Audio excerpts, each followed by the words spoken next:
Mohon maaf kalau kita apa namanya ketemunya di sini aja. Setelah ini kita duduk di atas, Pak. Kita perkenalan dulu, Pak. Ya. Jadi saya perkenalkan diri saya dulu ya. Iya. Saya awal-awal Juli lah, mulai tanggal 8 Juli saya di sini sekejap, baru 4 bulan lah. Tapi intinya dulu saya merasa bangga berada di sini. Saya merasa bangga menjadi bagian dari Gayo Highlands, dan itu modal mungkin untuk kita bisa membawa kita bisa membawa di sini. Saya sudah jalani semuanya, saya sudah menyerap sudah bersenyawa dengan alam di sini, dan saya bangga karena saya berada pada tempat yang unik, sangat unik, sangat indah, saya pikir sangat harmonis. Artinya selain daripada keindahan mungkin floranya, faunanya juga di sini seharusnya itu bisa dieksplor lebih jauh, karena di sini ada gajah misalnya dan sebagainya lah. Dan di sini masih sangat natural, masih sangat original. Mungkin makanya dengan posisi seperti ini enak sekali sebenarnya kita jadikan kita rembukan, kita duduk supaya dia tidak bias, semua potensi wisata ini saya percaya wisata karena betul-betul masih sangat alami, tinggal mau diarahkan kemana yang lebih baik, tentunya yang sustainable, yang mengedepankan local wisdom ya, karena salah satu keunikannya tentunya kita tidak mau menjadikan tanah di dalam kanun syariah itu dengan hanya mau mengkomparasi misalnya seperti bagaimana di Phuket, bagaimana di Bali, bagaimana di Jogja. Mungkin bukan itu tujuan kita, tapi bagaimana kita mengedepankan wisata syariah ya, halal tourism sebagai unggulannya. Saya suka itu. Saya suka itu, dan di luar sana tentunya negara-negara yang tentunya juga Islam begitu ya, banyak pasti mau menuju ke sini. Cuma jembatan komunikasinya ini masih terbatas. Saya sepakat dengan teman-teman bahwa daerah itu dikunjungi, ada kalau konsepnya pariwisata bahwa atraktif, ada accessibility dan ada amenities. Secara konsep umum saya selalu percaya bahwa daerah kita didatangi itu konsepnya juga ada 3. Yang pertama connectivity, yang kedua amenities, yang ketiga adalah hospitality. Ada kemauan masyarakat memang membutuhkan itu sebagai bagian untuk menambah mungkin silaturahim dan sebagainya. Mungkin tujuannya kalau kita seperti itu, karena yang hospitality ini yang bagus kita kembangkan, kita kolaborasikan mungkin dengan dunia pendidikan dan sebagainya. Tidak apa-apa, ini saya agak panjang sedikit Pak.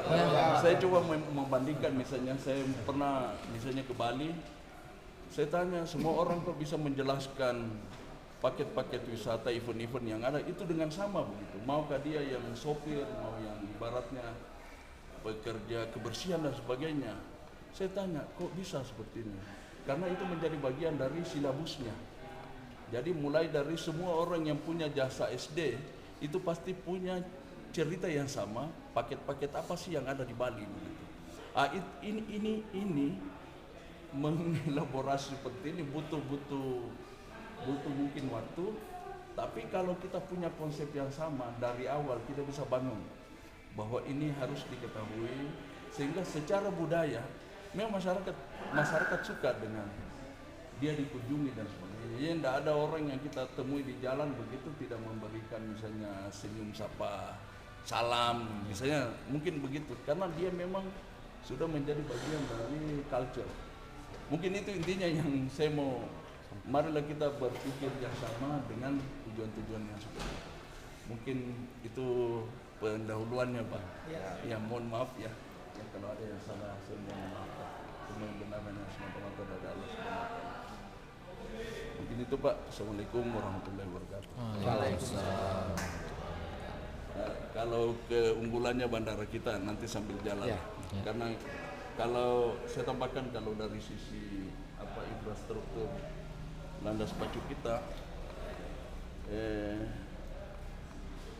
itu bagi saya itu karunia yang memang Allah letakkan di anugerah yang Allah letakkan di epicentrumnya ini Provinsi Aceh.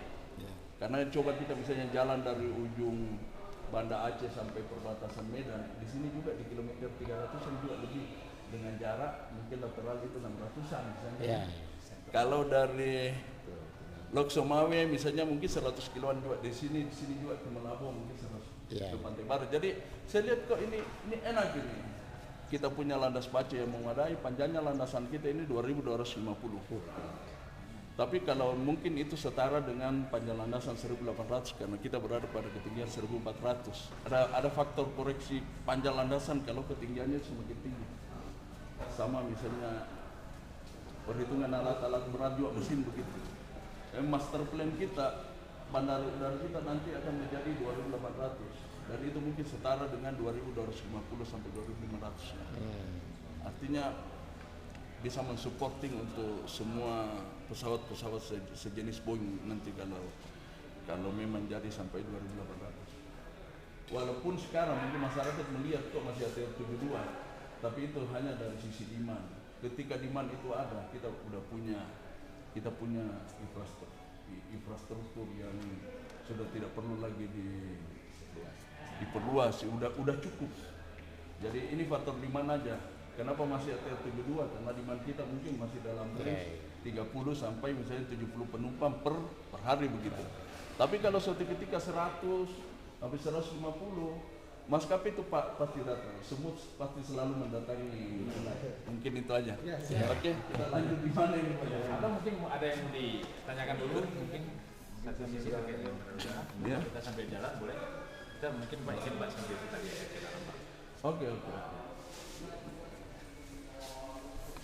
Oke. Terminal kita ini Pak masih mungkin luasnya 1000, masih 1000-an. Artinya ini masih kapasitasnya hanya untuk ruang tunggunya itu hanya untuk 72 kursi karena pesawat yang kita layani masih ada 72. Masuk Pak. Scan. Ya enggak dari Ini sama dengan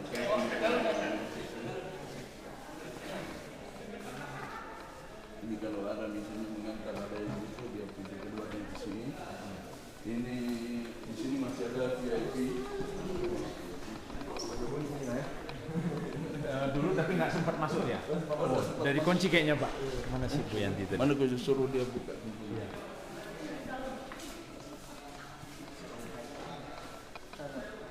Ada rencana untuk jadi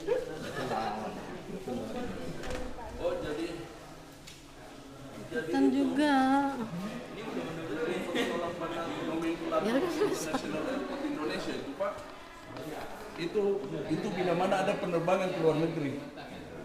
Jadi kalau misalnya pemerintah Provinsi Aceh menjadikan bahwa salah satu destinasi tujuan wisata itu Aceh Tengah, ya, dan itu dilaporkan di Kementerian Pariwisata misalnya dengan Kementerian Perhubungan, itu dengan sendirinya ini bisa menjadi internasional. Syarat untuk menjadi bandara udara internasional itu, bandara udara itu ada urusan kepemerintahanan di dalam yang berupa CIQ.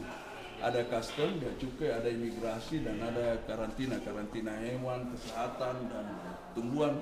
Itu sudah. Imigrasi sudah mau masuk. Ya, ke imigrasi kan ada kita kemah. Saya ambil contohnya Sabang lah Pak. Sabang itu ada custom, ada immigration, walaupun by port. Jadi itu saja syaratnya.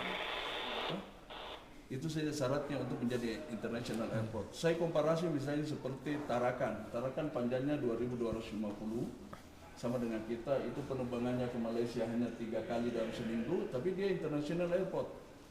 Tuh, ada custom, ada imigrasi, ada karantina di dalamnya. Jadi syaratnya itu saja, tidak bahwa lebih harus panjang landasannya bagaimana. Yang penting ada custom, ada imigrasi, ada karantina. Dan itu ada, gampang itu kalau itu. Jadi misalnya minggu depan pemerintah pusat mendeklar bahwa ini akan dia jadikan international airport, fasilitas negara itu langsung diletakkan di sini. Langsung diletakkan. Ya, kalau misalnya runway terminal ini tidak cukup, gampang dibangunkan aja, tinggal sebelahnya, atau by phone kalau ada kantor yang bisa disewa untuk migrasi misalnya di depan, itu gampang aja. Karena silakan sambil kita jalan mungkin. Karena pilar penerbangan itu ada hanya tiga. Ada airport, saya manajer airportnya, ada pesawat, ada airlines, dan ada air navigation. Ada tower, itu cukup, itu aja 3. Kita lihat fasilitasnya apa aja ya. Ilegal. Jadi ruang tunggunya baru segini. Segini aja ruang tunggunya, karena Ini ruang tunggunya. pesawat yang landing masih ATR 72. Tapi saya pikir bisa di-extend sesuai dengan kebutuhan, karena kita punya lantai 2 yang bisa aja semuanya. Saya punya ide, kalau misalnya penumpang lebih dari 100 misalnya, lantai 2 itu kita bisa jadikan semua ruang tunggu. Tinggal ditambahi saja eskalator naik dan eskalator turun. Sama saya pernah coba di Tanjung Harapan, di Tanjung Selor. Jadi terminalnya juga kecil, supaya dia lebih optimal. Lantai 2-nya semua ruang tunggu. Semua di bawah ini hanya posisinya ruang kelas 1 dan 3.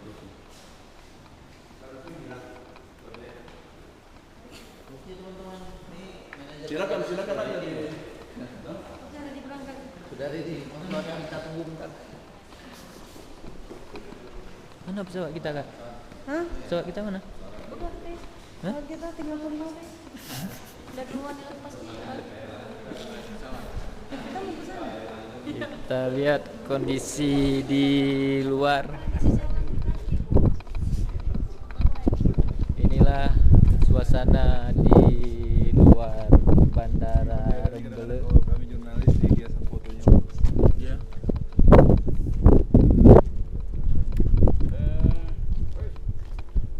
Apa namanya, Pak? Sebenarnya pengelola pipa kita ini sementara ini di bandara sini Rembele. Itu juga anggaran untuk pemeliharaan dan rutinnya mencakup Bandar Udara Pati Ambang, Blengkejeren, Kayu Lues, dan Bandar Udara Alas Loser. Jadi saya baru pulang juga dari kemarin dari Kota Cane, termasuk dengan Bandar Udara Maluku Saleh yang Lok Semawe yang baru masuk kemarin per 1 Januari 2019. Nah, anggaran yang dibutuhkan agak banyak, jadi sempat tadinya dibuat kita untuk hanya mencakup 3 bandar udara ini, Alas Loser dengan Blengkejeren. Akhirnya kita juga subsidi juga sementara ini dengan Lok Semawe sampai dengan tanggal 31 Desember. Jadi ada beberapa yang harusnya haknya di sini, pemeliharaannya di sini, akhirnya kita optimalkan di sana. Jadi, tapi saya yakin insya Allah tahun 2020 kita ada anggaran untuk revitalisasi taman. Ini akan kita perbaiki lagi taman-taman di depan terminal ini, dan termasuk juga ini kita akan Biar lebih cantik, Pak ya. itu sudah ada anggarannya itu tahun depan. Jadi Maluku Saleh di bawah kita sejak 1 Januari 2019. Tapi kalau misalnya besok diresmikan begitu, dia akan menjadi satuan kerja mandiri, UPBU, unit penyelenggara bandar udara mandiri. Itu mungkin aja tahun depan, tahun 2020. Mengapa bisa terjadi seperti itu, Pak? Sedangkan artinya Maluku Saleh kan lebih duluan lah, lebih cepat. Maluku Saleh kemarin kan PT Arum punya. PT Arum menyerahkan kepada Pemda Aceh Tengah mungkin ya. Tapi karena Aceh Utara. Tapi karena dirasa mungkin ini adalah saya selalu melihat infrastruktur nasional begitu, kenapa harus pakaikan duit daerah begitu, biarkan aja APBN yang mengelola. Atau juga kemanfaatannya aja tetap untuk masyarakat Aceh Utara. Nah, jadi karena baru diserahkan oleh Pemda per 1 Januari ke Kementerian Perhubungan, sementara daftar isian pelaksanaan anggaran 2019 sudah turun, sehingga tidak ada dialokasikan untuk di sana. Terlambat ya. Ya terlambat. Jadi baru ini sekarang ini kita perbaiki, ada anggarannya untuk akhirnya dibuka itu bulan Agustus ya, baru ada anggarannya. Saya lelangkan bulan 9 baru kontrak untuk terminal, untuk optimalisasi terminal, gedung-gedung operasionalnya di sana itu selesai per 31 Desember ini. Oke, sampai Pak, karena kita ada ngopi lagi di atas Pak. Ya. Siapa tahu mau agak jalan di sana biar lihat bahwa di sini Butuh di aspal. Ya. apa namanya, mau lihat Purnet Telang dari sini. Oh Jadi bisa Pak ya? kalau kita itu orang di bandara Pak begini, baru penumpang datang itu kalau dia berfoto itu pasti orang baru begitu. Jadi kita bisa hitung, misalnya penumpangnya 50, yang berfoto 5, berarti 10% dari penumpangnya orang baru pertama masuk di Iya sini. betul. Karena kalau orang yang sudah pernah di sini jarang dia berfoto. Nggak mau foto lagi Pak ya? Ya. Jadi bisa sambil apa namanya dianalisis secara Manual, ya, secara visual bisa dilihat bahwa orang baru atau orang lama. jadi ini semua dari Banda Aceh.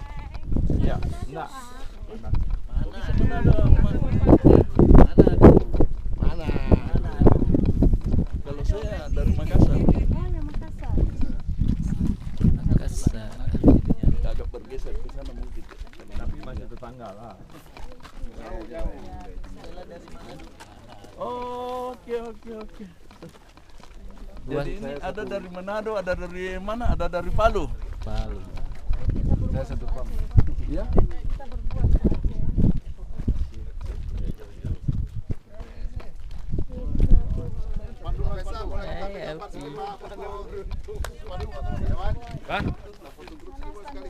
Bang, Anda belum Luas totalnya berapa Pak? Siap. Tunggu dulu Pak, saya mau pakai kacamata juga deh. Tidak.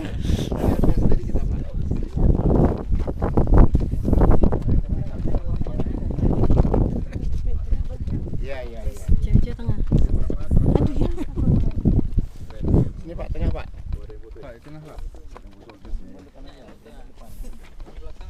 Tunggu dulu Pak ya.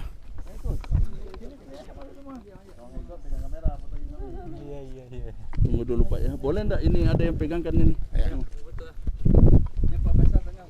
Profesor. Iya, Bapak tengah lah, Pak. Bapak bintangnya. Cewek semua. Naik ke atas ya. Atas ya? Bapak bisa atas. Suka yang jempol-jempol. Oke.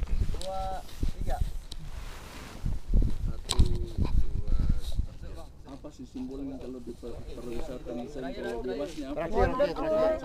Ya. Gimana, ada simbol tangannya enggak ada? Nggak ada, Pak. Wonderful Indonesia ya. Oh, jadi begini ini. Wonderful. Tangannya bergerak Pak.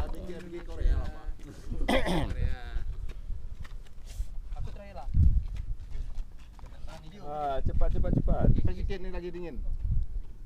Tuh. Siapa yang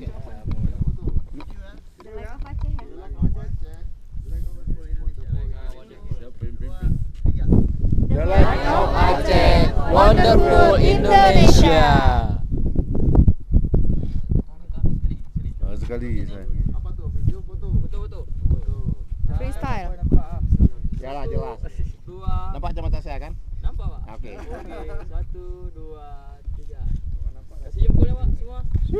Oke, Oh mantap 1, kali jempol semua. 2, tahan dulu ada yang masuk. 1, 2. Oke. Oke. Mantap.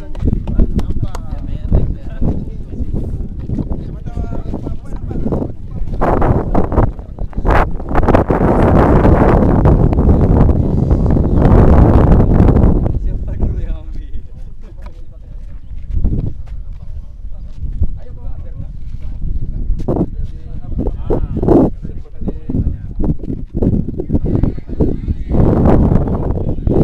Banyak juga yang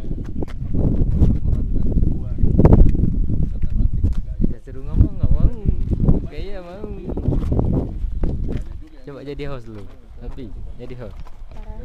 Oke, sekarang kita sedang Nggak kenal orangnya, gimana mau jadi orang? nih perkenalkan Bandara Rumeli. Coba. Aduh, nggak bisa aku. Hai guys, jadi hari ini kita lagi di Bandara Rembele bersama peserta fam trip. Siapa ya? Ini ada gedung apa?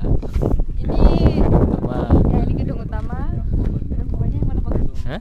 Gedung keduanya yang mana? Gedung kedua sana tuh, gedung support tuh. Kacau.